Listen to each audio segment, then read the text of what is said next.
Mastery over specialty. That is the topic of today's video. My name is Craig Meister. I'm a college admissions coach. You can learn more about me and how you can work with me one-on-one throughout the entire college admissions process on my website, which is collegemeister.com. When I refer to mastery, I'm in this context basically referring to mastering the courses that colleges are expecting are givens for any strong applicant to their institutions. So mastery over specialty in this context means you need to do well in, and you definitely need to take in order to do well in, the courses that colleges expect of their typical accepted student. Specialty in this context refers to the myriad specialties that different high schools around the world offer as a part of their unique, curricula. There are lots of public schools, for instance, in the United States that offer what are known as specialty programs, major programs, magnet programs, in everything from cosmetology to culinary arts, to law, to STEM, to vocal music. I mean, I could go down a whole list here. Baking and pastry, environmental science is very popular now. Sometimes language immersion in the afternoon. Depending on the high school you attend, there could be, like I said, health science, acting, musical or visual arts programs. And these are real popular for two reasons. I mean, parents like them because they think their students are going to go deeper in a subject area that maybe they're strong in or they want to pursue a career in. So that's exciting to the parents. It's exciting to the student too, because if you can start specializing in an area in high school, maybe that makes your high school experience more enjoyable, but also maybe it makes you more employable or more attractive to colleges, you may think, upon graduation. And in some cases, particularly if you're going to a very pre-professionally focused field right after high school, particularly to a community college or to a college that accepts a lot of applicants or a college that has a very niche program, this could be a net positive to have a specialty in high school or to have a magnet or a major in high school. But if you are looking to a very selective college or university, they get so many strong applicants. The expectation should be to pursue mastery before you pursue specialty. And what I mean by that is do not forego, for instance, taking and doing well in AP biology, AP chemistry, AP physics in order to take a subsection of courses at your high school that will allow you to graduate with a certificate in the healthcare industry, or it may even have a really fancy name like pre-medical sciences. Especially if you're looking for a selective college or university admissions letter. So again, this advice is different if you're looking for instance, at a school that has a very high acceptance rate, a college or undergraduate or post-secondary institution or program or apprenticeship program that really requires a very specific skill set, then you may want to specialize in high school. But for the majority of the people who run by my videos, they are looking for admission to selective colleges and universities. That may not apply to you, and that's okay. I'm not being judgmental here. But if you are the typical viewer of College Meister videos, you may be wanting to get into a college like Northwestern or WashU or Rochester or Case Western or Columbia or Cornell or Penn or Caltech. So for these types of highly selective colleges and universities, you must pursue mastery of what the vast majority of high school students will be taking before you can dip your toes into the pool of specialty, which are, again, these programs, these magnet programs, these specialty opportunities, which, again, can be a huge net positive experientially and professionally and personally for you and or your child, but they're not going to help overcome the fact that you may not have biology on your transcript at all by the time you apply to college.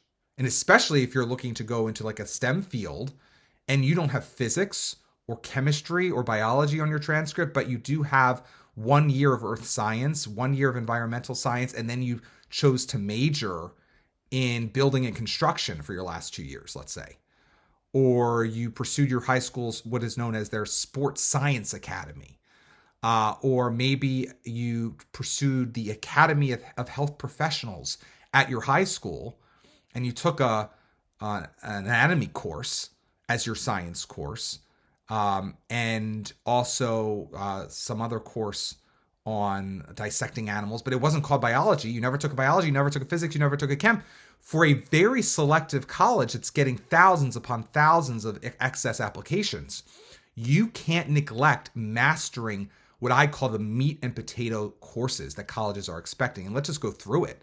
4 years of English, ideally advanced English classes, and particularly if your school's an AP school, you definitely want to hit up AP Lang and AP Lit, by 12th grade. If you were looking at languages, you want to do at least 3 years of a foreign language, ideally at an advanced level, at least in the last year, maybe 4 years of a language. In high school, I'm not talking about to get to a level of a language, but actually to do 3 years of a language in high school, even if that's already catapulted you to level 5 or 6 of a language. In terms of a social science, at least 3 years of a social science with American history if you're American, your local nation's history if you're international, world history probably across the board, and at least one other history course. And hopefully, again, these are advanced courses. As it relates to science, like I said, you need to have bio, chem, physics, ideally at the advanced level. And then in math, 4 years of math.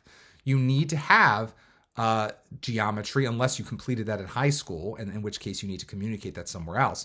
But also Algebra 2, Algebra 3/trig/pre-calc, a calculus. Again, at least those 4 years of a math. All right.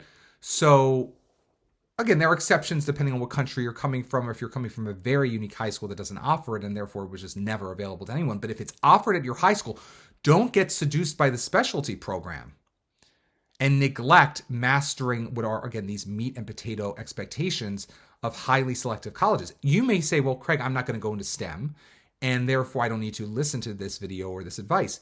Well, I would, again, even say this is true for, let's say you're planning to major in English. Or, at a selective college or university, they're still going to have so many applicants who are doing 4 years of English and advanced English. Why would you just take a regular English class when you could have taken an honors or an AP? Whoa, is it just because you really wanted to take an interactive media production magnet in your last 2 years of high school? Or you chose to pursue the law and public policy specialty program over 4 years, and that, of course, cut down on your course options, so you weren't able to take advancing. Don't think that you're going to be able to differentiate yourself at the cost of also having the foundational courses necessary. Don't cut your nose to spite your face when reviewing the different potential major, magnet, or specialty program options offered academically at your high school. If your goal is to earn admission to, let's say, a top 50 U.S. News and World Report, National Research University type environment. Once you start sliding down in terms of rankings or selectivity, maybe the things become more flexible for you. And like I said, if you're particularly sure you want to pursue a career in, let's say, building and construction, then and you will only go to colleges that offer building and construction as a 4-year major, or maybe even a shorter certificate program or apprenticeship program in building and construction, then this advice does not apply to you.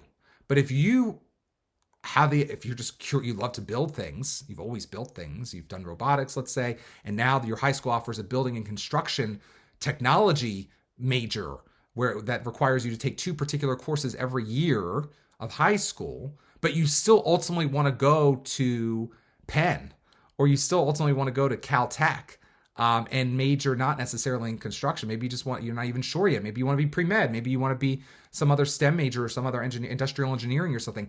In that particular case, you're looking at highly selective colleges that are going to get so many applicants from students with the foundational expectations not only taken but mastered, i.e. getting A's in them, that it makes no sense for you in most cases. Again, this is just a general video, so you would always want to get one-on-one advice from me to be sure, depending on your unique variables. But in most cases, if you're wanting to go to Georgia Tech or Notre Dame or these great schools that are highly selective and are strong across the board, but in particular, let's say in engineering or other areas, and you're not set, let's say in that particular example, in construction management as a major or career, then don't let that exciting, shiny object that is the specialty program of, again, I just made it up, in this case, building and construction technology at your high school, seduce you into taking courses in that track or that sequence if it means neglecting what colleges are going to be expecting of you if you're going to meet the most compelling applicant. Ideally, you can do both.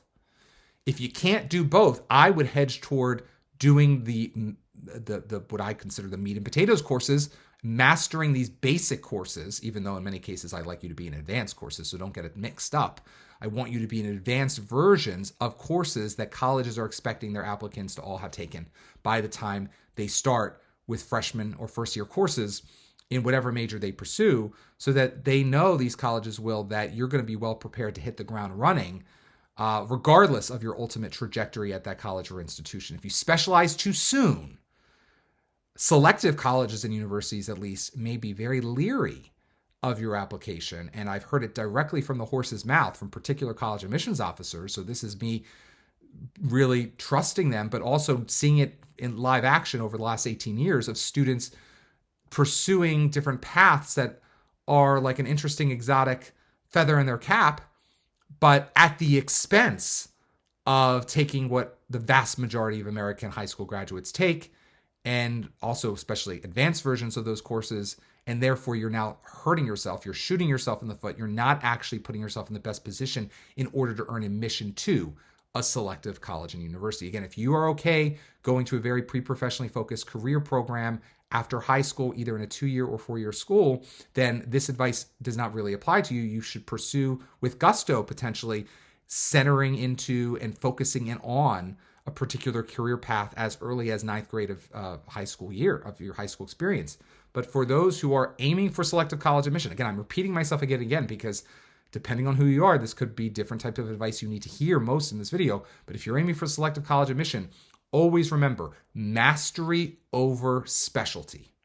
Mastery of the meat and potatoes over specialty that takes you off the track of completing the courses that the vast majority of selective college and university applicants will have taken.